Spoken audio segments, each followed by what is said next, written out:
Please put your hands together for Cole Sebald.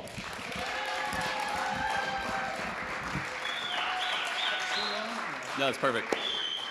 It's Willie Nelson, everyone. Come on, but I got it on Amazon. I was like, oh, this isn't working as well as I thought it would.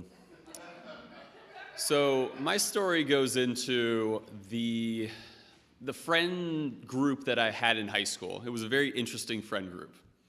And I had a few circles of friends in high school, but I still wasn't popular. But this one friend group in particular was a good one. We were a bunch of, like a ragtag team of troublemakers the type of guys that would get into a lot of trouble, but they would never, be in trouble, if you know what I mean. We'd cause trouble, but we'd never get caught or, get in trouble in that way. And, we didn't have, one leader of this group, but we all did have nicknames. I don't remember many people's nicknames, but I was called Loaf, and it was just a silly name. We caused a lot of scenes, whether as a group or individually. We were just a lot of troublemakers. And I don't mean that in hurting people or anything like that. We just love to cause scenes. And so one of the stories in particular I wanted to go over just a short three. One of the stories in particular, one of the things we did was we folded a lot of paper cranes, like origami paper cranes. And we just, some of the guys in the crew just spent hours just folding paper cranes every day. And we had a purpose to that. And that purpose was between classes, everyone would go to their locker. And people would, unlock their locker. But one of the people in our crew was really good at being able to catch people's codes, their combinations on their lock. And so we would stand behind people in the hallways and just get random people's codes, write them down, and then during our free periods, all the people in the crew would bring all these paper cranes and fill their locker, unlock their locker, fill it up with paper cranes, and leave one little note that said, "The Crane Master." And so it started to become a big thing in the school when, people one after another would open their locker and all these paper cranes would fall on top of them, and then people would laugh at them and be like, the Crane Master strikes again. And so one of the instances where we were filling up someone's locker during one of our free periods, and our group actually had a really nice coinciding free period for everyone in there. And we're filling up a locker, and one guy walks out of his class to go to the restroom.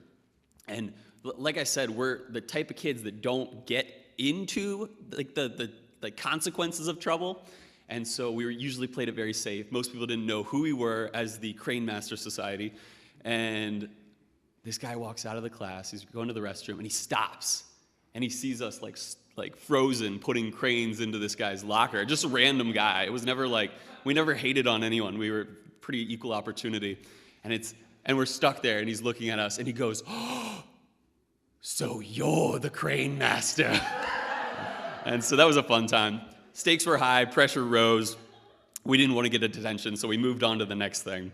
One of the next situations we set ourselves up in was we started stealing people's student IDs. And when people left the school campus, they had to put their student ID into the sign-out station. And it was really easy to just steal someone's ID and then take a photocopy of the ID and expand it 400 times to a 4-foot size photo ID. Now, everyone hates their photo ID picture, so that was an exploitable weakness. And what we would do is find a way to show that photo ID somewhere in the school. Me and my friend Corey, we went to we blew it up on the photocopier and made it enormous, honestly, this tall. And we go to the maintenance office, the maintenance guy, and I walk in and I go, we need tape and a ladder. And he goes, "Okay, what kind of tape?" I'm like, "Masking tape." And he goes, "This ladder? No, we need that tall ladder." And he goes, "Do you need any help?" "No, we're good. But we'll return the stuff very soon." And we just walk out of the maintenance office with a ladder and tape. And we go to the foyer of the high school and, put it up 20 feet on the wall just because we could. And usually we rarely put mustaches on the photo IDs because they were perfect as they were. And one time I remember walking up the steps and putting someone's photo ID, 4 feet tall, onto the wall. And Mrs. Dorr, the meanest teacher in the school, starts to walk by. And I'm stuck on the top of this ladder.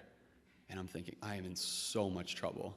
And I take a deep breath, breathe in, breathe out, look at Miss Dorr right in the eyes, and then continue patting the photo ID on the wall. And it's beautiful what confidence can do. Whether you fake it or not, you can get away with murder. And so the stakes grew. I did that probably 3 or 4 times with my friend Corey, and the stakes were getting higher, and we were probably going to get in trouble if we did it one more time, so we moved on to the next thing. And the next thing was probably one of my favorite things we did in high school with this crew. We started hanging out in the roughest part of school because we knew that was where the action was, and this was the library. And we would go to the library and hang around for a while, but then we learned something about, every library's got the sensors on the way out of the door. If you take a book and walk out the door, the sensor and the alarm is going to go off. So that's an exploitable weakness as well. And so what we did was we started to do something called booking. And booking was when you take a book off the shelf, put it in someone's backpack, and then when they leave the library, everyone points and laughs at them. And then everyone's laughing, and they have no idea who booked them. It was a blast. We definitely started to do that quite a bit, and one of our favorite easy targets, his name was Big John. Now, Big John was oblivious to the fact that people were booking him every day. He would leave his backpack gaping open when he was sitting in the library. And the library was, sadly, in my high school, the place where a lot of people hung out, just between classes and at lunch period and stuff like that. It was a weird school. What was that? Yeah, so Big John would walk out of this library, and he would have 3 books in his backpack, and the librarian's like, did you take this out? He's like, I have no idea what that is. And then there were 3 of these books, and there were 3 different people that booked him in that moment, so it was pretty cool. Eventually, the librarians got pretty angry and started to make it a rule that anyone caught booking someone else gets an automatic detention. And so we're like, oh man, that kind of makes the stakes a little higher. We enjoy that in this case because we'd never gotten caught until this point. So we're like, well, let's get some little more risk involved.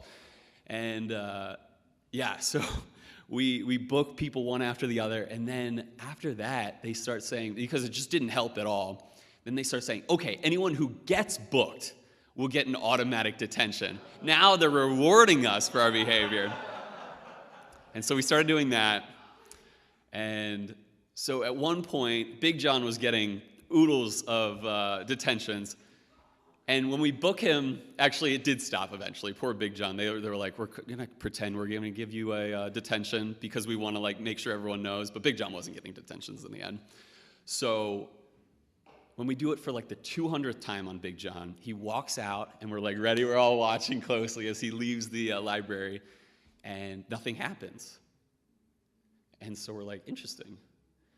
And so maybe he took it out of his backpack or something. So we book another guy, easy. And he walks out of the library. Nothing happens. So the first thing I do is grab as many books as I can, especially small ones. And I usually like to tend to the ones that had to do with puberty or male adolescent times. And so I grabbed as many as I could off the wall. And they were small. And I grabbed them all, and I walked right out the library. Now, it only happened once that these sensors weren't working. So don't worry, I didn't steal the books. I got someone else to return them for me without them knowing. And then when the librarian opened their backpack, they got great details on what male adolescence does to children. So that's my story. Thanks, guys.